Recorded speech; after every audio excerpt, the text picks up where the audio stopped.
جب بندے سے گناہ سرزد ہو جاتا ہے اور وہ معافی مانگ لیتا ہے تو اللہ کو وہ بندہ بڑا ہی اچھا لگتا ہے۔ انسان کے اندر چونکہ یہ دونوں چیزیں رکھی گئی ہیں تو کبھی کبھی اس سے گناہ بھی سرزد ہو جائے گا۔ نیکی اس کی عقل، اس کا فہم، اس کا ادراک، شریعت کی رہنمائی، انبیاء کی تعلیمات اسے بتائیں گی کہ وہ نیکی کے راہ پہ چلے، لیکن کبھی کبھی بائیں سمجھ سے جو خواہشات اور آرزو ہے وہ بھی اس کو گھیر لیں گی اور اچانک اس سے کبھی کوئی گناہ بھی ہو جائے گا۔ اور اگر اچانک اس سے کبھی گناہ ہو گیا، کبھی آنکھ بھٹک گئی، کبھی خیال بہک گئے، کبھی سوچ میں آوارگی آ گئی، کبھی زبان نے میلا لفظ بول دیا، تو پھر کیا ہے؟ پھر فوری معافی مانگ لے۔ مومن جب گناہ کرتا ہے تو ایسی کیفیت ہوتی ہے جیسے ابھی احد پہاڑ تلے آ گیا ہے، اگر اس نے توبہ نہ کی تو کچل دیا جائے گا۔ اللہ اکبر! تو پھر فوری معافی مانگتا ہے تو یہ اللہ کو بڑا ہی اچھا لگتا ہے۔ اللہ کہتا ہے فرشتوں سے کہ دیکھو میرا بندہ آخر میری دہلیز پہ آیا ہے نا، تم گواہ ہو جو میں نے اس کے سارے گناہ معاف کر دیے۔ تو گناہ کے بعد جو شرمندگی ہے، دیکھیے ایک اور جملہ کہتا ہوں، نیکی کرنے کے بعد جو تکبر پیدا ہوتا ہے، میں بڑی نیکی کر لی ہے، اور باقیوں کو بندہ حقیر سمجھنے لگتا ہے، اور اس سے کوئی غلطی سرزد ہو جائے اس کے بعد شرمندگی ہوتی ہے اور اپنے آپ کو چھوٹا سمجھنے لگتا ہے اور اللہ سے معافی مانگتا ہے، تو اس نیکی کرنے کے بعد وہ جو آپ کے اندر تکبر اور رعونت اور عجب پیدا ہوا،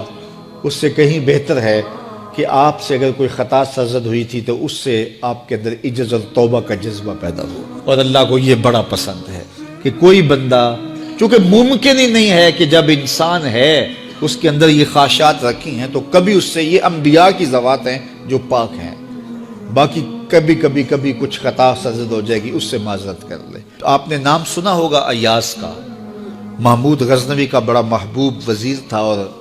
بہت زیادہ بادشاہ اس سے محبت کرتا تھا، تو آیان سلطنت جلتے تھے، تو بادشاہ گاہے گاہے کوئی ایسا منظر ان کو دکھلاتا کہ اس سے میں خاص پیار کیوں کرتا ہوں۔ ایک دن بادشاہ کے ہاتھ میں موتیوں کی بھری ڈبیا تھی اور محل کے اندر یہ ایک حوض تھا، تالاب تھا، تو اس کے اندر اس نے وہ سارے موتی پھینک دیے۔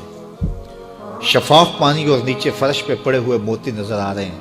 تو اس نے ایک ایک وزیر کو کہا کہ یہ موتی نکال کے لاؤ، اور سنو اپنا لباس اور اپنا بدن نہیں بھیگنے دینا۔ تو سب نے کہا یہ کیسے ہوگا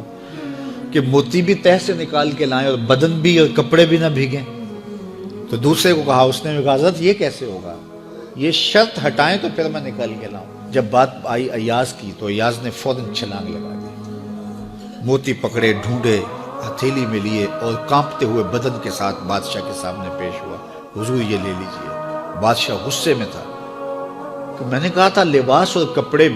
بھیگنے نہیں چاہیے، تیرے بدن سے پانی نچڑ رہا ہے، تیرے لباس سے پانی نچڑ رہا ہے، یہ کیا؟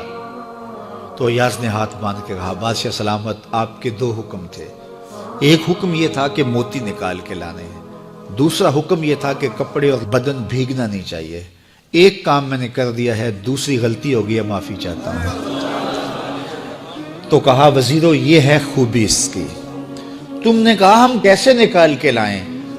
اس تالاب میں اتریں گے تو بدن تو بھیگے گا ہی بھیگے گا۔ تو کہا جب شہوات دی گئی ہیں، خواہشات رکھی گئی ہیں، آرزویں دیوانی ہیں، اور پھر اس کائنات کے اندر رہ کر کے حضرت انسان کبھی تو اس تالاب کی غلاظت سے اپنے آپ کو بھر ہی دے گا، تو پھر کمال کیا ہے کہ نیکی کے پھول پیش کر دے، سجدے کے موتی پیش کر دے، رکوع اور قیام کے موتی پیش کر دے،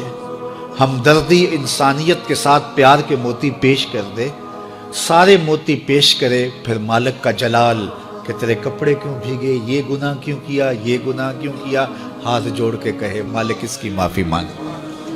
تو اللہ تعالیٰ پچھلے گناہ نہ صرف معاف کرتا ہے بلکہ ان گناہوں کو نیکیوں میں تبدیل کرتا ہے۔